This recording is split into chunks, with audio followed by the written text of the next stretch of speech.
The Galaxy G series. I can already hear some of you typing in the comment section. Jonathan, WE just ripped off the Action Army AAPO-01.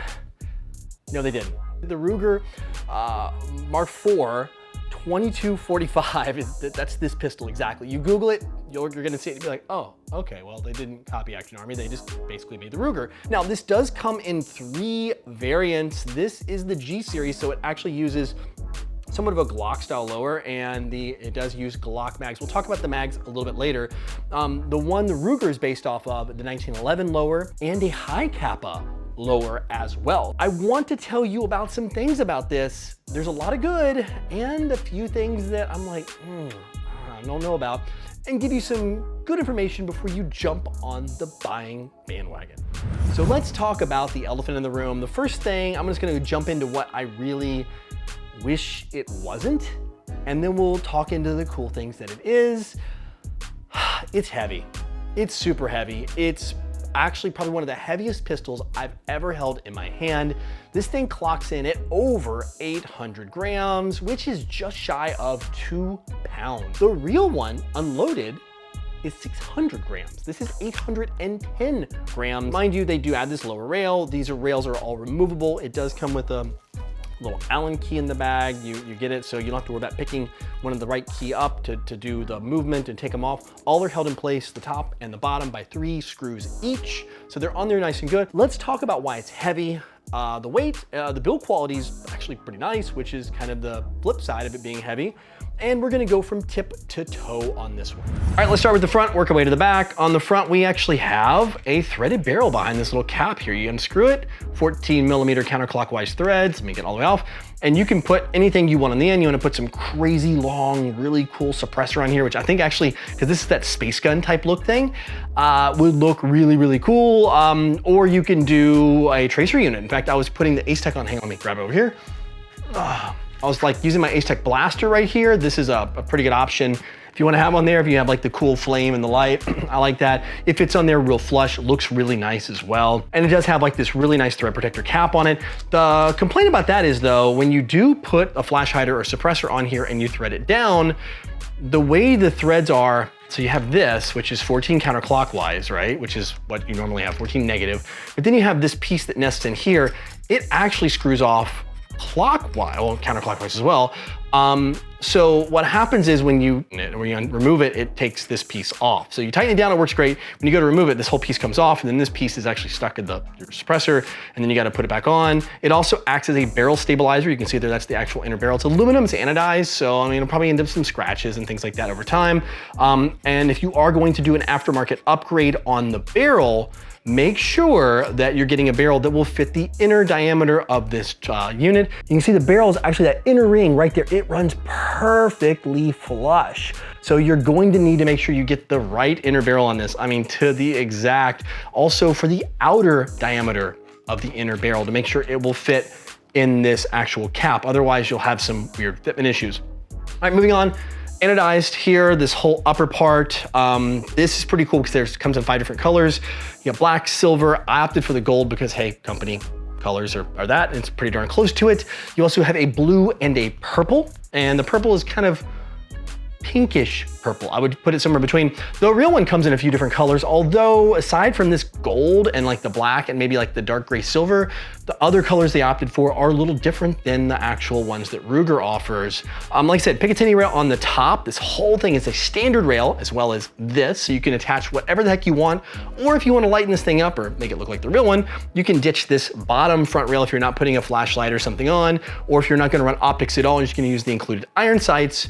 You could just ditch them both and drop some of that weight, which will be nice because these are metal rails, right? The sights itself, if I can get the, hang on, there you go. You can see it's a fiber optic green sight. On the back, we've got the posts here, and you could have the adjustability here on the screws on the side. You can actually take the screw, you can go move it left and right, screw on the top, move it up and down, just like the Ruger there. And then of course the cocking mechanism on the back is this right there. I can show you. That's the style of it. Underneath, there's something fun. I'll talk about that in a second. because you're not cycling this whole slide, this thing's actually pretty gas efficient and does have a bit of punch when it comes to the power. So you're actually sending a lot of power out the barrel because it doesn't have to move a whole slide, it just has to move this internal mechanism in here, because the real one, the one that's based off of, is based on a 22 rimfire, which is why you see kind of that little silver bit that's in there. Like that's kind of where it will grab hold of the 22 caliber round and do the rimfire.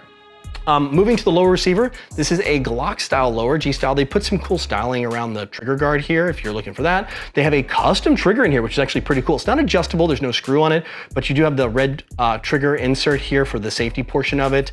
Also, you do have a safety switch inside. It's silver right there. If you can see it, that'll allow you to lock it to safe, so you cannot pull the trigger at all. Slide release is over here like you would on a normal G series Glock. I haven't tested, but I would dare say you can probably get Glock accessories like a magwell flare or a, for like a G17, or a different oversized button here for the magazine release. They probably are compatible. I haven't tested it yet, but looking at this, I'm gonna say like probably 90% guess on this one that you're looking that way. It'll be all right. Like I said, the magazine is a standard G series magazine. I did test some other brands in here, like the VFC ones, things like that. They do work, so they are fully interchangeable. So if you already have a bunch of G series magazines for like the G17 style, they will go in here. If you have the big 50 rounder or a drum mag, you can use it as well, which is pretty darn cool on that. And then, well, I got the mag out, I'll show you this. Takedown is actually pretty neat, and I like this. They did this, it's actually kind of cool. Right here on the back below, there's a little black, I don't know if you can kind of, let's see, let's play the focus game again. There we go, there's this little, right there, that part, that is a button, you press it and it hinges. So there you go. And now you have the insides. Now they say it's makes it easy to get to the hop-up adjustment. Well, not exactly. It's not the easiest to get to the hop-up adjustment because one, it does block if you have this rail in place. Now I'm gonna show you this kind of real time. I'll take out the included screw and I'll show you what you've got. They went for the hop-up with a screw style adjustment, a flathead screw in there. So you don't have that little wheel where you can reach in and use your finger. You're going to have to use some sort of screw on that, and a screwdriver, a flathead screwdriver to make the adjustments. I kind of wish, I don't know why they did that. There's probably a good reason engineering wise, but I really wish they didn't. That would have been a lot better, because then you could have just reached in there and made hop-up adjustments by hand. Kind of having that hinge open makes it kind of neat. There we go. So I took the bottom rail off. By the way, when you take that rail off, it changes the weight of this so much. It actually, its perceived weight is totally different. And I would say, if you're not gonna use it, ditch that rail for sure, unless you like the looks. So now, when I hinge it, I get a little bit more angle, but not much. I can only take it to there. So to get to the hop-up adjustment wheel, it's like way right, it's right where my finger is, like right in there. And if it was a dial, I could probably do some dialing or whatever. But because this is a tiny little flathead screwdriver and you've got to come at it like this way, straight on to adjust it, you can't even get in there with the fingernail, you still got to take this thing apart. Now, to get it apart, you just have a pin here in the front. You can kind of push it through. In fact, I can use just a little Allen key here that they give me, and I can just push it, pull the pin. The pin retains, so you won't lose the pin. It's part of there. That's kind of cool. And then you got access to it. But remember, now you've got, let me see if I can play the focus game again. There we go. That little screw right there, let me try to get, there we go, I got the light going. That little tiny flathead screw is what you gotta adjust. So now if you wanna adjust the hop up, you gotta take this whole thing off instead of like popping a slide off. Then you gotta use a screwdriver, which they don't give you, and make the adjustments. Of course, once you get it set and it's not a big deal. Put it back together, it's actually quite simple. You just, there, pin through, lock. So reassembly is like that. I mean, I just did it, super easy. And you don't have to take this rail off to get everything off. I just did it for weight. I will say this, for weight, once that rail's gone, it makes a big difference. It doesn't feel like much, but when it's on here, it feels like a lot. If you wanna, like I said, drop this thing way down, ditch that top rail, and you're gonna have something that's actually pretty darn light because it's anodized aluminum. It's actually really well made, the actual upper receiver part. And the bottom's well made. I mean, the polymer is good, it's strong, it's reinforced, it feels solid. I mean, you know, it's the G series lower, right? Everybody's been using it. So it gives you an option. Last but not least, on the functionality, let me pull this back. Under here, there's a lever, a switch, it goes back and forth in here. fingernail, there we go. That lever there. And then back to the other. And that gives you semi and full auto. So you do have full auto functionality in this. If that's something your field allows, you can go full auto on this because you're not moving a lot of mass, because you're not moving a slide back and forth here. You're just moving this internal piece that's all this little internal lightweight piece of like metal and plastic in here. The full auto is so awesome. The rate of fire on full auto is getting up to that like Mac 10, you know, Uzi type, you know, level. It's a fast mag dump. And I think this thing is going to be right for people running the big mags. It could be a lot of fun if you have a field that allows full auto or just something to have fun to plink in the backyard. The full auto is definitely where this pistol shines. I would say probably one of the best crisp and fast full autos you're gonna find in the market today. And in being a metal build, should be pretty well to hold up. But overall, this thing's tuned pretty nice. So let's just run and do a quick chrono, see how that is, and then we'll come back here.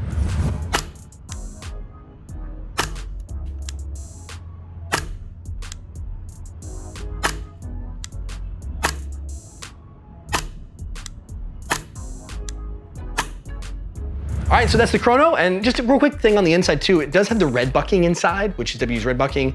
To give you an idea of what's in there, like I said, it's anodized aluminum inner barrel, so you do have that. If you wanna change it out, like I said, you might be able to. Just make sure you get one with the outer diameter. Make sure, basically you need to test that will fit because it goes flush, or you have to find something that's short, but then because this outer piece actually stabilizes and holds the barrel, you're gonna have to play around. So I mean, by way of upgrades for the barrel, you might have to kind of fiddle around with that to make it work. So that's it. I wanna know what you guys and gals think. If you're interested in this, I do have a link below that'll take you over to a site, show you some pricing, a few more details and things like that. So let me know what you guys and gals think of this. The G Series Galaxy G Series from WE. Like I said, it comes in 5 different colors. Like I said, if you want to go real subtle, you can go black and all that, and you can go wild and crazy like I did with the gold, which I thought was kind of actually a cool color.